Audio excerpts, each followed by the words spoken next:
Salut, j'espère que tu vas bien. Aujourd'hui, on va parler d'un sujet très précis, d'une vidéo qui m'a été demandée. On va parler de comment reprendre sa santé en main, physiquement essentiellement, mais aussi un peu mentalement. Quand on approche de la quarantaine et en préparant cette vidéo, je me suis rendu compte qu'en fait, cette vidéo, elle s'adresse à tout le monde. Que tu sois en surpoids et que tu n'aies jamais fait de sport de ta vie, ou que tu sois une personne, ça fait pas mal d'années qu'elle a arrêté pour XY raison et qui aimerait tout simplement se ressentir un peu mieux dans sa peau, je pense que cette vidéo est pour toi aussi. Il y a à peu près 1 an et demi, je t'en ai déjà parlé dans plusieurs vidéos, mais pour te resituer le contexte, je suis sortie d'une période de 2-3 ans où en fait il y avait un gros reset dans ma vie et du coup j'ai perdu pas mal de repères. J'ai perdu mon repère géographique, j'ai perdu mes repères sentimentaux, j'ai perdu mes repères au niveau de mon cercle d'amis. Bref, il y a eu un gros tri qui s'est fait, ça a été violent et s'en est suivi, on va dire, quelques années de symptômes, on peut dire, qualifiés de dépressifs, sans pour autant être en dépression, je ne pense pas.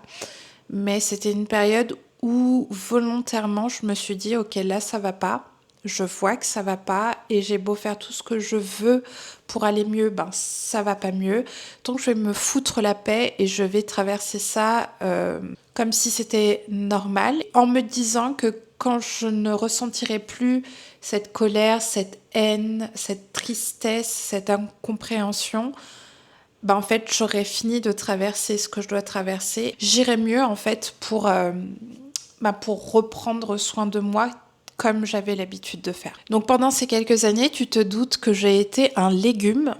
J'ai été sédentaire au maximum qu'on puisse l'être.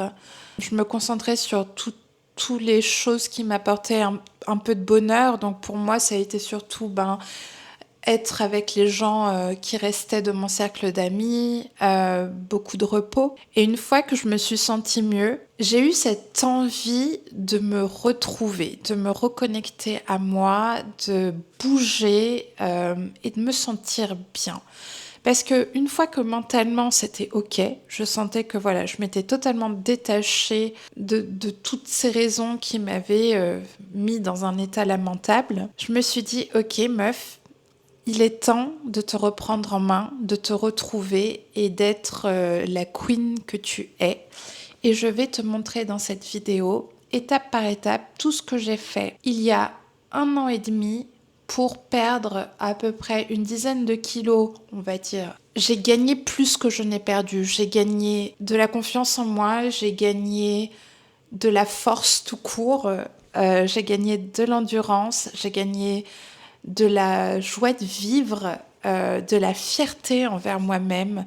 J'ai vu que j'étais capable de me battre pour moi. Je vais te montrer étape par étape tout le cheminement que j'ai fait pour réussir et comment tu peux les adapter en fonction de tes besoins et toi aussi réussir, peu importe ton point de départ actuel. Et je vais être honnête avec toi, ces derniers mois, ça n'a pas été trop ça. J'ai besoin aussi d'un big reset actuellement pour me remettre sur les rails parce que ma discipline est énormément challengée et j'ai beaucoup du mal. Donc, je vais reprendre à zéro avec toi en t'expliquant les étapes, mais aussi en les réappliquant à moi-même pour tous les mois à venir. La première étape, c'est la plus désagréable, c'est faire un gros bilan global en étant honnête avec soi. Le but, c'est pas de s'enfoncer, de culpabiliser, de pleurer, c'est pas ça. C'est d'être honnête avec la situation actuelle et de l'accepter. Parce qu'on ne peut pas changer le passé, quoi qu'il advienne. Donc on va faire d'abord un check-up santé. Oui, c'est nécessaire pour se reprendre en main. Un check-up santé global. On va aller voir l'ophtalmo, on va prendre un rendez-vous maintenant parce qu'on ne sait pas dans combien de temps on aura un rendez-vous. On va faire pareil avec le dentiste. Si tu as des allergies, que tu suspectes d'avoir des allergies depuis un moment, c'est le moment de prendre rendez-vous avec l'allergologue ou avec ton médecin généraliste. Si tu as des problèmes aux pieds, tu vas prendre rendez-vous avec le podologue. Si tu as des problèmes récurrents, des douleurs récurrentes au cou, au dos, aux épaules, aux bras, à la main, je ne sais pas, tu choisis soit un ostéo, soit un chiro, mais tu vas faire checker ton alignement, je t'en supplie. Et pourquoi pas une prise de sang pour vérifier qu'on n'ait pas de carence X, Y, Z. C'est important de savoir de où tu pars et c'est important de prendre soin de toi dans ta globalité. Il faut l'inclure dans cette phase de reprendre sa santé en main. C'est vraiment, vraiment important, je t'assure. Je sais que c'est chiant, c'est des rendez-vous, ça va prendre du temps, mais fais-le dès maintenant. Parce qu'ensuite, tu pourras adapter tout le reste en fonction de ces résultats, en fonction de ce que ces spécialistes vont te dire. Imaginons, tu te blesses tout le temps au genou, ou par le passé, tu t'es tout le temps blessé au genou en pratiquant du sport ou X, Y, Z. Tu ne peux pas reprendre ta santé en main en prenant un programme basique. Il faut prêter attention à cette fragilité. Et l'ostéo ou le kiné sportif peut te dire, est-ce que c'est une blessure ? Est-ce que c'est un manque d'équilibre ? Parce que, par exemple, je ne sais pas, tu as la hanche et la cuisse qui manquent de force, et du coup, ça se répercute sur ton genou. Il faut que tu prennes tout ça en compte pour pouvoir adapter ton mouvement physique et non physique à ces résultats et l'adapter surtout à toi. Chose qu'aucun programme sur le marché ne te proposera à l'heure actuelle. C'est à toi de le faire, de t'intéresser à tout ça et pas de te dire « je veux perdre du poids, je veux faire du sport ». On s'en fout de mes blessures, de mes fragilités, de mes allergies, de mes X, Y, Z, de mes douleurs dentaires, du fait que j'y vois rien dans mes lunettes ou que j'ai besoin de lunettes. Tu peux pas partir comme ça. Il faut partir sur des bonnes bases. Donc, pitié, fais-le. Ensuite, on va être honnête et observer son niveau d'activité actuel. Est-ce qu'on est sédentaire, c'est-à-dire est-ce que tu passes la majorité de tes journées assis dans les transports, dans la voiture, derrière un bureau ? Est-ce que tu es amené à beaucoup marcher dans ta journée, que ce soit pour le travail, pour tes trajets, ou est-ce que tu es quelqu'un de vraiment déjà très actif ? Il faut faire le point honnêtement. Et si c'est quelque chose de compliqué pour toi à te rendre compte, n'hésite pas à tenir un journal de vie ou à checker avec une montre ou une application le temps que tu passes à marcher, combien de pas ça représente, combien de kilomètres ça représente. N'hésite pas à t'aider, mais pendant une semaine, la première étape, c'est pendant une semaine, c'est vraiment de s'observer pour faire un point objectif de où on part et qu'est-ce qui a besoin d'être ajusté.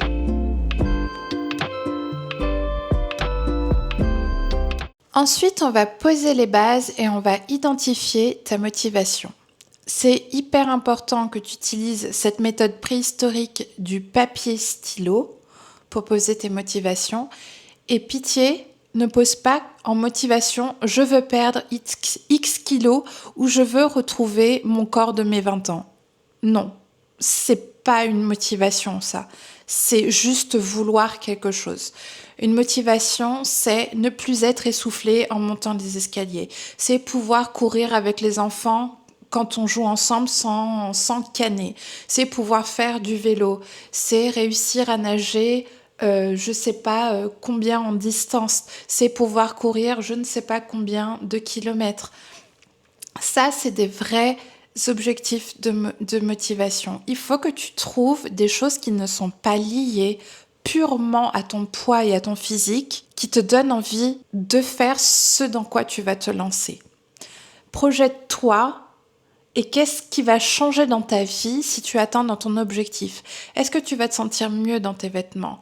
Est-ce que tu auras l'impression d'avoir une charge mentale en moins ? Est-ce que tu pourras peut-être avoir moins honte et aller t'inscrire dans des trucs, dans des choses collectives, je sais pas, des cours de poterie, des cours de sport, bref. Peu importe ce que ça représente pour toi, il faut que tu sois honnête et que tu te creuses la tête. Parce que souvent, on veut juste se lancer dans ce genre d'expérience pour perdre X kilos, pour retrouver un corps qu'on a eu dans le passé et qu'on n'a plus maintenant. Donc, bouh, je reveux ce corps. Mais le problème, c'est pas ça, c'est pas que tout a changé.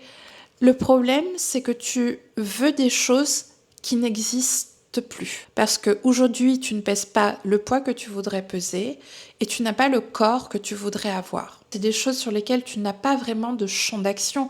Le résultat de toutes les nouvelles habitudes que tu vas faire auront un champ d'action sur ça, mais c'est indirect. D'accord ? Ça va prendre du temps. Donc, ce focus sur des objectifs qui vont prendre du temps dès le début, c'est te décourager d'avance. Il faut que tu te fixes des objectifs qui sont réalisables dans un court laps de temps. Par exemple, si tu pars de zéro, un des objectifs, ce serait d'être discipliné pendant un mois, au moins 80% du temps. Ça, c'est un objectif. Ça, c'est un objectif qui va t'apporter des résultats directs. Et c'est pas facile.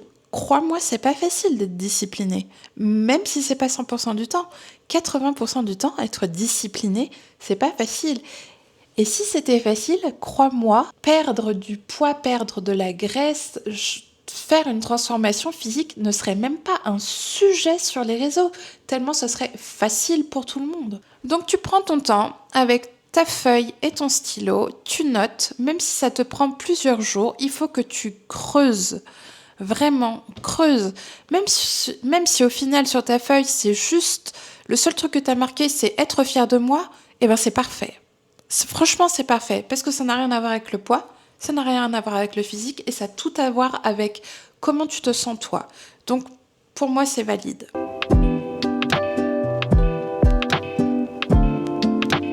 Ensuite, on va faire un big check-up du confort matériel qu'il va te falloir pour faire l'activité physique et l'activité non physique que tu souhaites faire. Là, on parle de chaussures, on parle de leggings, on parle de brassières. Hyper important les brassières, les meufs, je vous en supplie. Ne faites pas du cardio, ne faites pas du running sans brassière qui te compresse bien la poitrine. Il est hors de question de s'assommer avec son propre nichon. C'est no way. D'une, pour te sentir bien maintenu et libre de tes mouvements. Et surtout, éviter les blessures. Et oui. Ensuite, on va faire un point sur le budget. Parce que ça aura un coût. Par exemple, si tu dois t'acheter des chaussures pour faire du running, si tu n'as pas de brassière pour faire du sport, ça va avoir un coût. Il faut que tu fasses un point sur le coût et que tu intègres ce que tu comptes faire en activité physique et non physique dedans. Est-ce que l'activité physique que tu vas choisir nécessite du matériel à la maison, un abonnement à la salle, une adhésion dans un club de tennis? Il faut que tu poses tout ça, que tu saches dans quoi tu t'engages.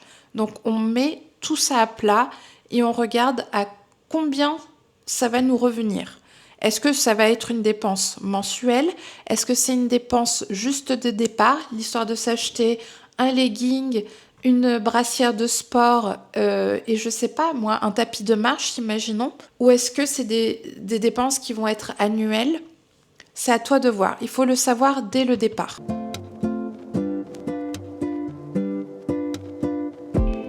Et ensuite, pour finir de poser les bases, on va commencer à apprendre à se faire à manger pour prévenir les cas de fatigue, les imprévus, les coups de flemme et bouffer n'importe quoi.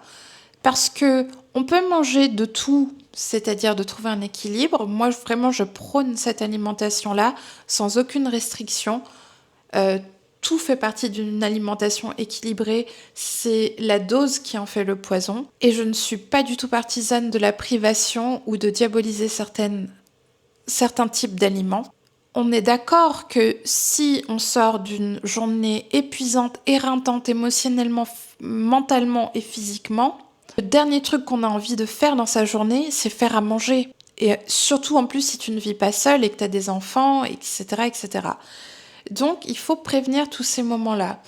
Tu peux commencer par te préparer la veille ton petit déjeuner. Je ne sais pas, ça peut être un pudding de chia, du yaourt protéiné avec des fruits, un bol cake, des flocons d'avoine. Bref, ce que tu as l'habitude de manger, si possible, une source de protéines, c'est vraiment pépite dès le matin. Commence par petit. Si t'as pas envie de te lancer dans du meal prep, commence à te préparer tes petits déjeuners la veille pour le lendemain. Et quand tu vas commencer à kiffer ce gain de temps dès le matin, tu vas vouloir l'étendre de toi-même à plusieurs repas. Et t'as pas besoin de te séquestrer pendant une journée pour faire tous tes repas de la semaine.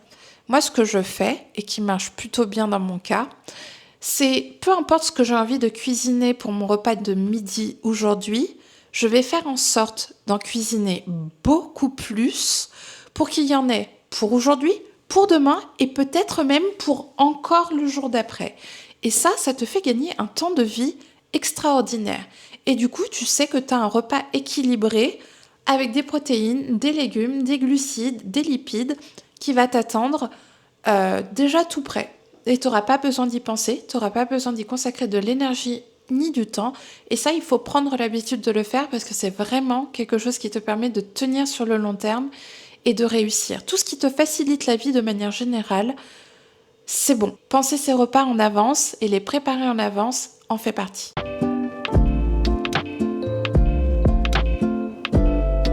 Je ne sais pas vers quel type de sport tu vas te diriger en activité physique. En tout cas, en activité non physique, je te conseille vraiment la marche. Au passage, c'est beaucoup plus important que ton activité physique parce que ton corps ne gère pas du tout la chose de la même façon. Et je dirais même plus, si tu ne te sens pas apte pour X raisons, pour blessure, pour peu importe, si tu ne te sens pas apte aujourd'hui à reprendre une activité physique, c'est pas grave parce que tu as une activité non physique. Si tu es extrêmement sédentaire, commence par augmenter ton activité non physique. Donc moi je te conseille la marche parce que c'est doux, parce que ça peut se pratiquer dès maintenant en fait. Si tu n'aimes pas sortir ou si les alentours de chez toi sont assez dangereux ou il n'y a pas vraiment de coin agréable pour marcher, je te conseille vraiment d'investir dans un tapis de sport. T'en as pour 150 €, voire 130 €, qui sont très très bien sur Amazon. Donc voilà, tu peux commencer par là. Ensuite, pour celles qui ont choisi une activité physique qui serait plutôt du type renforcement musculaire, là je vais pouvoir t'en parler parce que c'est mon cas. Pour les autres types de sports, il faudra que tu te renseignes toi de ton côté. Mais je dirais que de manière générale, peu importe le sport que tu choisis, la stimulation musculaire est très importante. Surtout si tu fais partie de ces gens qui gravitent autour de la quarantaine, d'accord? Ou qui ont déjà passé la quarantaine. Pourquoi? Parce qu'il y a ce phénomène détestable qui s'appelle la sarcopénie, qui vient gratuitement te faire perdre de la masse musculaire sans que tu aies rien demandé. Et que si tu ne stimules pas tes muscles, comme quand on le fait, quand on fait du renforcement musculaire, tu ne peux pas contrecarrer ça. Voilà, c'est tout simple. Donc là, ici, on ne parle pas de devenir musclé comme des bœufs, on parle de juste maintenir le muscle que tu as déjà maintenant pour pas le perdre et de lui donner une raison de rester et éventuellement de se renforcer. Donc, on ne parle pas de petits poids de 1 kg, de 2 kg, de 3 kg et encore. 3 kg dans certains mouvements, par exemple le haut du corps, ça peut commencer à devenir vraiment challengeant. Il ne faut pas avoir peur de soulever lourd, même si tu peux faire que 4 à 5 répétitions de peu importe le mouvement avec. Le but, c'est pas d'en faire 20, c'est pas d'en faire 40. Parce que si tu peux en faire 20 ou 40 avec le poids que tu as, c'est que c'est trop léger. Ça ne stimule rien du tout. Là, ici, on n'est pas dans une course. Le but, c'est pas de tenir 1 minute 50 en faisant ça avec un tout petit poids. Le but, c'est de réussir à faire entre 4, 6 et 8 répétitions avec une charge où les dernières répétitions, tu en chies tellement que ton visage est forcément dans une position chelou du genre comme ça. Là, tu sais que t'as les bons poids. Si ton visage ne fait pas des mimiques cheloues à la fin de tes 3 dernières répétitions, c'est que c'est trop léger pour toi. Donc, n'aie pas peur. De toute façon, je t'en ai déjà parlé dans mon podcast. Tu ne pourras pas être trop musclé parce que pour être trop musclé, il faut réunir énormément de paramètres et ça prend énormément de temps et énormément de discipline. Et là, on ne parle pas de 80% du temps de discipline, on parle de 100% du temps de discipline. Donc, t'inquiète pas, ça n'arrivera pas du jour au lendemain. Ensuite, un autre truc que j'aimerais ajouter par rapport à cette partie sport, peu importe ce que c'est, que ce soit le renforcement musculaire ou autre chose, ne fais pas n'importe quoi. N'essaye pas d'aller trop fort, trop vite. C'est le meilleur moyen de te foutre en l'air. C'est le meilleur moyen d'être juste une étendue de courbature du cheveu jusqu'à l'orteil, de te blesser dans tes séances d'après, de ne pas réussir à fonctionner dans ta vie de tous les jours et de juste dire mais en fait le sport c'est de la merde, c'est pas fait pour moi. C'est la pire façon de se remettre au sport. Peu importe l'ego et l'expérience que tu as, il va falloir le mettre de côté et de traiter ton corps comme un corps qui n'a jamais fait de sport. C'est hyper important d'avoir une marge de progression parce que si tu penses que tu vas pouvoir soulever la même charge que tu soulevais il y a 5 ans juste parce que c'est toi et que tu peux le faire, certainement tu vas pouvoir le faire, mais tu vas le regretter dans les 48 heures qui suivent ce mouvement-là. Parce que tu vas solliciter ton corps d'une façon qui n'a pas été sollicitée depuis très très très longtemps et forcément tu auras des courbatures. Et pas des courbatures qui sont gérables dans un court laps de temps. Ça va être des courbatures qui vont durer extrêmement longtemps. Et très sincèrement, les courbatures, c'est décourageant parce que tu as l'impression de rien pouvoir faire, que ce soit sportivement, mais même juste t'asseoir, marcher, monter des escaliers, c'est complicado. Donc on vise pas ça. On vise commencer de rien du tout, limite sans charge, même limite sans charge, juste à t'entraîner à faire les mouvements, je sais pas moi, des squats sans charge, etc. pendant au moins 3-4 jours et ensuite te donner une marge de progression, ajouter des charges progressivement. Et ça, c'est très plaisant à faire parce que tu te sens progresser, tu sens que ton endurance augmente, tu sens que ta force augmente.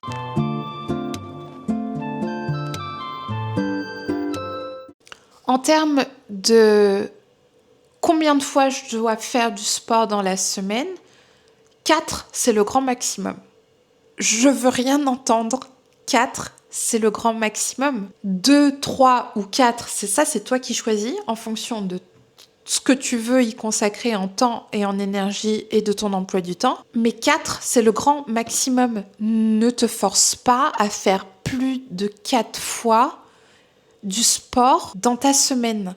C'est contre-productif, surtout si tu reprends à 0 et même plus tard, tu verras, tu récupères beaucoup mieux, tu laisses plus le temps à tes muscles de récupérer, de se reconstruire et d'être plus fort.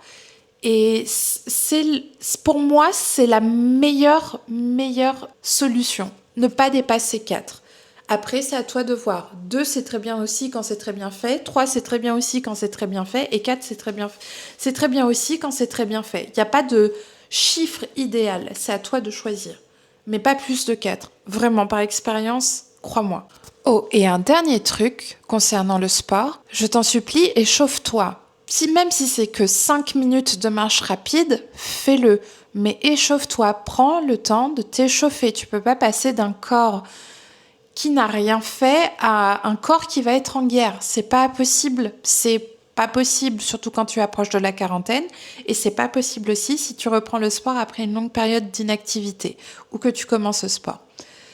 Il faut que tu intègres que c'est super important d'échauffer, d'huiler toute ta machinerie avant de te lancer dans quelque chose qui va être éprouvant. C'est très très important pour éviter les blessures. C'est super important pour préparer ton corps à l'effort. Donc, on ne skippe pas l'échauffement.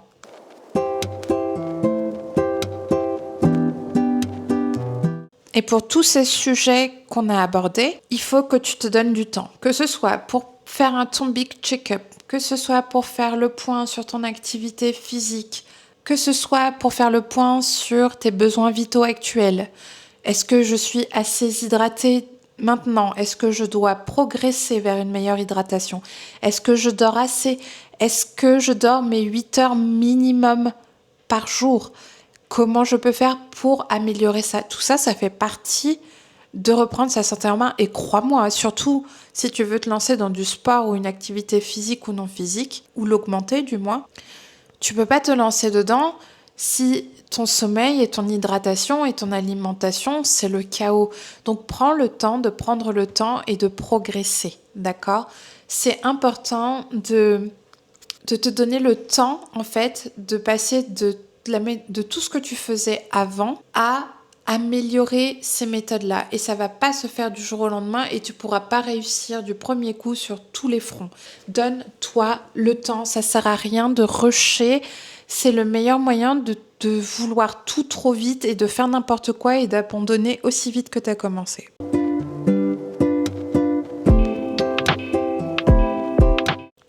On vise la régularité, pas la perfection. Encore une fois, 80% du temps, pour moi, c'est l'idéal. Comment on sait qu'on est discipliné 80% du temps? C'est simple. Tu prends une feuille blanche, pas sur le PC, pas sur le téléphone, tu prends une feuille blanche et tu fais un calendrier. Tu fais 7 colonnes pour les 7 jours de la semaine et dans l'autre sens, tu fais autant de lignes qu'il y a de semaines dans ton mois.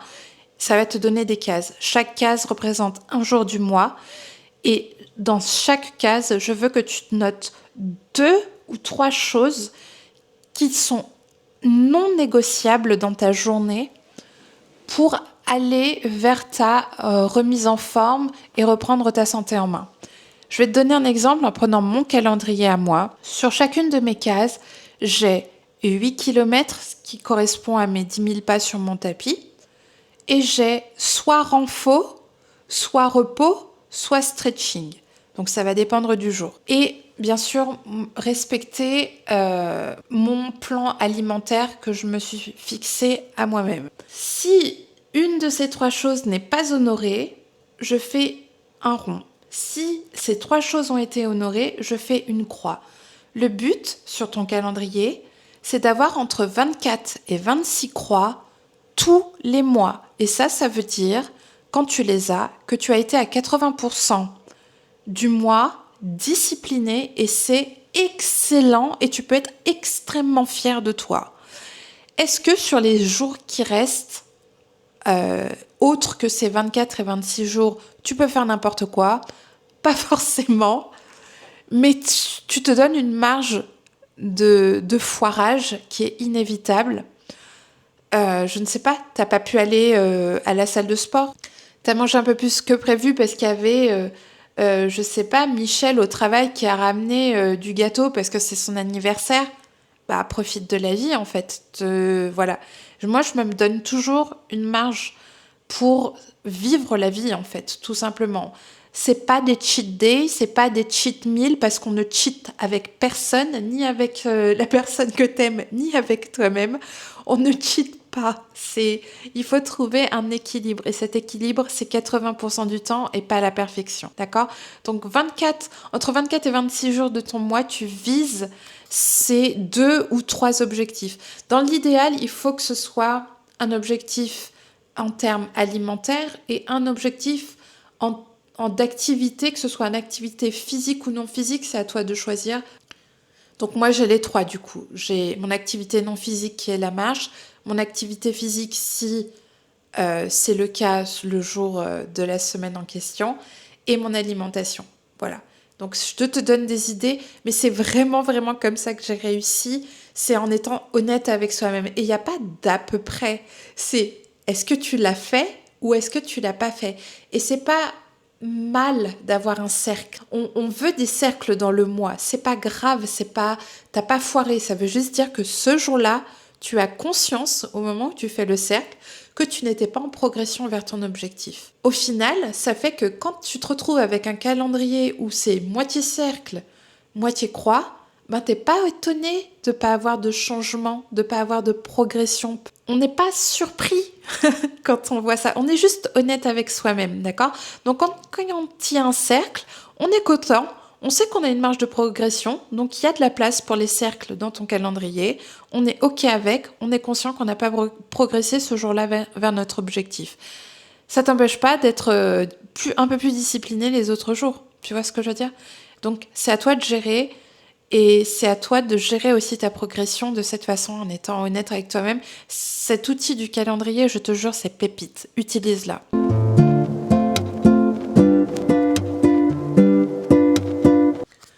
Ensuite, on va parler d'une chose ou d'une erreur que tu as sûrement faite par le passé, qu'on a tous fait quand on est face à une volonté de perdre de la graisse, c'est mettre un déficit calorique tellement énervé que même un enfant de 8 mois n'aurait pas assez d'énergie avec ce qu'on mange dans la journée. On ne fait pas ça, on ne fait plus ça et on ne refera plus jamais ça. Je t'en supplie, ça ne sert à rien. Tu as besoin d'énergie parce que tu vas faire de l'activité non physique, parce que tu as une journée à gérer, parce que tes organes fonctionnent, parce que tu respires, parce que tu clignes des yeux. Tout ça, ça demande de l'énergie. C'est hyper important de ne pas manger des 1200, 1300, 1400, 1500 calories. Par pitié, on ne fait pas ça. C'est non. Non, non, non, non. Tu as besoin d'énergie pour faire du sport. Il n'y a rien de plus désagréable que de faire du sport et de sentir qu'on est au bout de sa vie dès le début. Non, c'est pas agréable. Tu as besoin d'énergie. Tu as besoin d'énergie de toute façon. Quand je dis énergie, je parle de calories, au cas où ce serait un peu trouble pour toi dans ce monde de fous concernant tout ce sujet. Tu as besoin d'énergie pour développer tes muscles, pour avoir une activité, juste pour respirer, pour vivre, tu as besoin énormément d'énergie. Donc, on va viser un déficit calorique léger, entre 200 et 300 maximum, grand maximum. On va viser une perte lente et longue sur le temps, mais qui va perdurer sans que tu fasses d'efforts. Au lieu de viser beaucoup de poids à perdre très vite, que tu ne vas pas du tout tenir sur le long terme. Dis-toi un truc, manger c'est vital. Manger trop, ça nous cause des problèmes. Ne pas manger assez, ça cause aussi des problèmes. Donc, quand tu vas ajuster tes besoins caloriques, pense à ça. Vraiment. On n'est pas là dans un speedrun vers un corps ou vers un chiffre sur la balance. Oublie pas que le chiffre sur la balance, il veut dire beaucoup plus que ce que tu ne penses. Il prend en compte tes organes, il prend en compte tous tes fluides, le sang, l'urine, l'eau. Il y a tout. Ça prend en compte ta masse grasse, ça prend en compte tes os, ça prend en compte tes muscles. Donc, quand tu perds, parfois tu peux être juste contente parce que tout ce que tu as perdu, c'est l'équivalent d'un gros caca ou d'un pipi. Non, on va essayer d'être un peu plus intelligent que ça quand même. On va essayer de perdre doucement, mais régulièrement pendant une longue période de temps. D'accord? Donc, ça veut dire que pour faire ça, il faut manger un peu plus que tous les déficits que tu as eu l'habitude de faire et qui, si tu regardes cette vidéo, n'ont pas fonctionné vu qu'on se retrouve, toi et moi, aujourd'hui. Donc, 150, 200, 300 en déficit par rapport à ce que tu as besoin. Par exemple, moi, je vais te donner un exemple. Parce que je sais que les gens, ils ont besoin de concret. Sinon, c'est trop flou. Moi, du haut de mes 1,63 m, en ayant une vie, on va dire, plus vraiment sédentaire, mais pas non plus hyperactive, pour juste fonctionner et maintenir mon poids actuel, mon corps, il a besoin de 2200 calories. Il y en a qui sont tombés de leur chaise, je vous laisse le temps de vous relever. Mais oui, une femme de 1,63 m peut avoir besoin de ce taux calorique-là juste pour maintenir son poids. Donc si tu fais le calcul, à l'heure actuelle, moi ce que je mange aujourd'hui pour pouvoir me donner de l'énergie, pour faire mes séances de sport, pouvoir marcher mes 10 000 pas par jour, pouvoir faire tout ce que j'ai à faire, y compris fonctionner normalement tout en perdant du poids, je suis entre 1800 et 1900 calories tous les jours. Voilà. Moi, j'aime bien donner une marge. J'aime pas rester sur un chiffre fixe.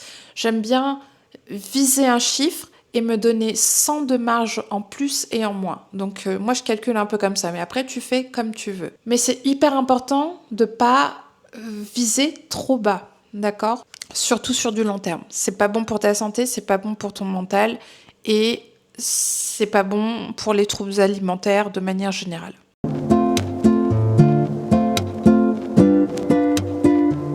Ensuite, on va passer à l'étape de l'hygiène de vie. L'hygiène de vie, ça, il faut que tu l'intègres. Donc, je t'en parlais déjà un petit peu tout à l'heure. On parle d'hydratation, de sommeil et d'alimentation. C'est hyper important d'être honnête et de garder ces objectifs comme étant aussi importants que ton déficit calorique parce qu'ils ont un rôle aussi important que ton déficit calorique dans ta volonté de changer ta shape, de faire une transformation, de perdre de la graisse, etc., etc. 8 heures de sommeil, c'est pas négociable et ce n'est pas un luxe. C'est quelque chose que tu dois te donner pour récupérer, pour fonctionner, pour tout ce que ton corps a besoin de faire pendant le sommeil, c'est non négociable.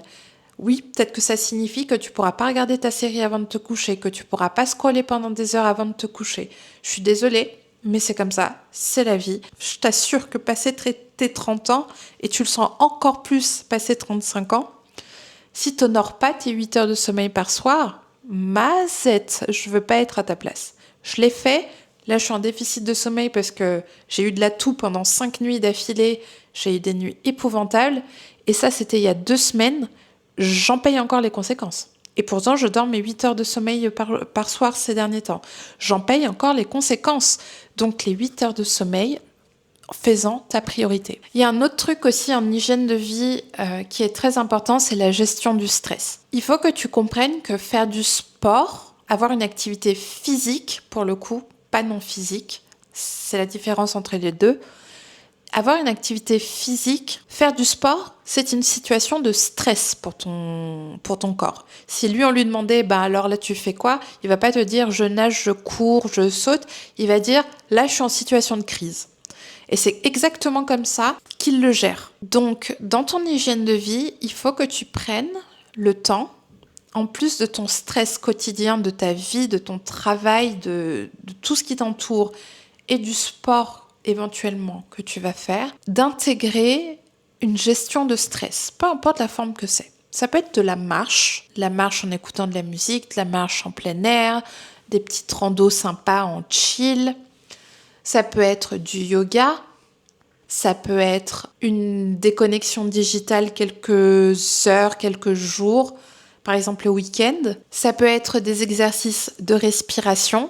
Peu importe la forme que ça a pour toi, c'est très important et il faut que tu apprennes à l'intégrer régulièrement, au moins une fois par semaine, parce que il te faut un sas de décompression pour évacuer tout ce stress. Surtout si tu pratiques une activité physique intense, il faut que tu puisses donner l'opportunité à ton corps, de relâcher tout ce stress, toute cette pression et de chiller en fait. C'est très très important pour ton corps, pour ton système nerveux et pour ta santé mentale.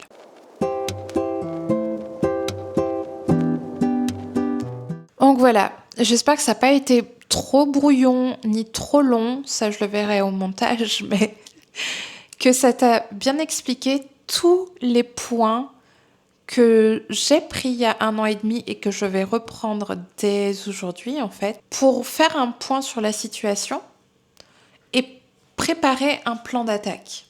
Et toutes les choses qu'il faut prendre en compte pour réussir. C'est du théorique, après, c'est à toi de faire. Comme tu l'as compris, c'est à toi de faire après. Et c'est ça le plus challengeant, c'est de faire autrement que ce qu'on a toujours fait et qui reste assez confortable, mais qui n'est pas forcément bien pour notre santé.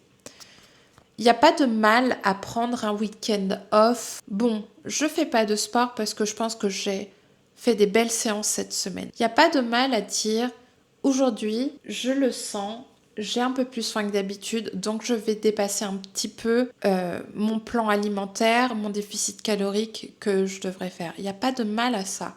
C'est normal, on est humain, On n'est pas des machines. Et si en plus tu es une femme, tu as un cycle hormonal. Le cycle hormonal n'excuse pas tout, cependant.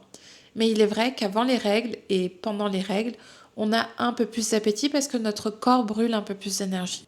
Donc ça peut arriver.